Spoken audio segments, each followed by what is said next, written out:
बांग्लादेश की प्रधानमंत्री शेख हसीना ने हफ्तों के प्रदर्शन के बाद आखिरकार इस्तीफा दे दिया।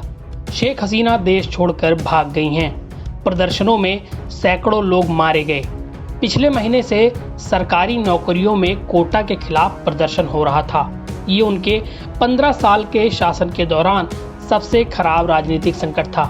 सोमवार को हजारों लोगों ने उनके सरकारी कार्यालय को जब घेर लिया तो वो हेलीकॉप्टर से भाग गईं। तख्तापलट के बाद वो भारत में आ गई हैं। यहाँ कुछ समय रहने के बाद वो लंदन शिफ्ट हो सकती हैं। बांग्लादेश के आर्मी चीफ ने कहा कि अंतरिम सरकार सत्ता चलाएगी। आइए जानें इसे लेकर पूरी दुनिया क्या कह रही है।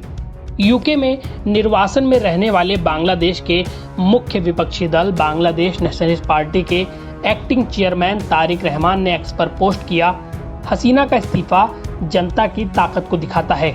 उन्होंने आग्रह किया, आइए हम सब मिलकर बांग्लादेश का एक लोकतांत्रिक और विकसित राष्ट्र के रूप में पुनर्निर्माण करें, जहां सभी लोगों के अधिकार और स्वतंत्रता सुरक्षित हो। ब्रिटेन के प्रधानमंत्री कीयर स्टारमर के प्रवक्ता ने 10 डाउनिंग स्ट्रीट में संवाददाताओं से कहा कि स्टारमर हाल के हफ्तों में बांग्लादेश में हुई हिंसा से बहुत दुखी हैं। बांग्लादेश की स्थिति पर एक सवाल के जवाब में उन्होंने कहा, हम उम्मीद करते हैं कि लोकतंत्र की बहाली के लिए त्वरित कार्रवाई की जाए और बांग्लादेश में लोगों की सुरक्षा की दिशा में तेजी से कदम उठाए जाएं। स्टारमर के प्रवक्ता ने कहा कि शांतिपूर्ण विरोध के अधिकार की रक्षा की जानी चाहिए और कभी भी हिंसा नहीं होनी चाहिए और हम अधिकारियों से सभी शांतिपूर्ण प्रदर्शनकारियों को रिहा करने का आह्वान करते हैं। यूके के व्हाइट चैपल में बांग्लादेशियों की एक बड़ी आबादी रहती है। यहाँ तख्तापलट से कई लोग खुश नजर आए और जश्न मनाने के लिए सड़कों पर उतरे। हाथों में अपने देश का झंडा लेकर उन्होंने बांग्लादेश बांग्लादेश के नारे लगाए। अल जजीरा की रिपोर्ट के मुताबिक 50 साल के अबू सईम ने कहा कि ये बांग्लादेश के लिए दूसरी आज़ादी है। उन्होंने कहा, हमें 1971 में पहली बार आज़ादी मिली, लेकिन निरंकुश शेख हसीना जबरन देश पर शासन कर रही थीं।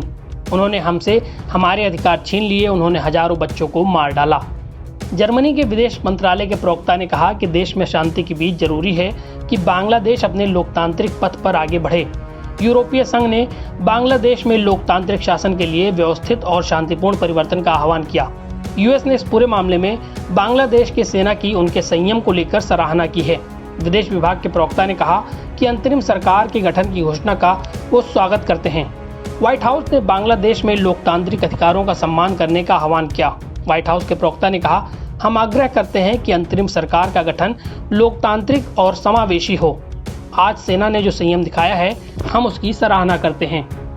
भारत और बांग्लादेश के बीच 4069 किलोमीटर का बॉर्डर है, लेकिन बांग्लादेश को लेकर अभी भी कोई बयान भारत ने नहीं दिया है। वहीं पाकिस्तान की ओर से भी आधिकारिक तौर पर कोई रिएक्शन नहीं आया, लेकिन सोशल मीडिया पर पाकिस्तानियों में खुशी देखी जा रही है। एक्स पर पाकिस्तानियों के पोस्ट देखकर लगता है जैसे बांग्लादेश फिर से पूर्वी पाकिस्तान बन गया है।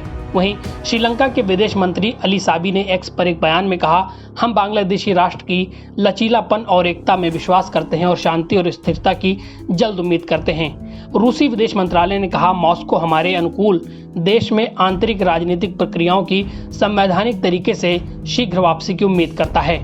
एनबीटी ऑनलाइन की रिपोर्ट।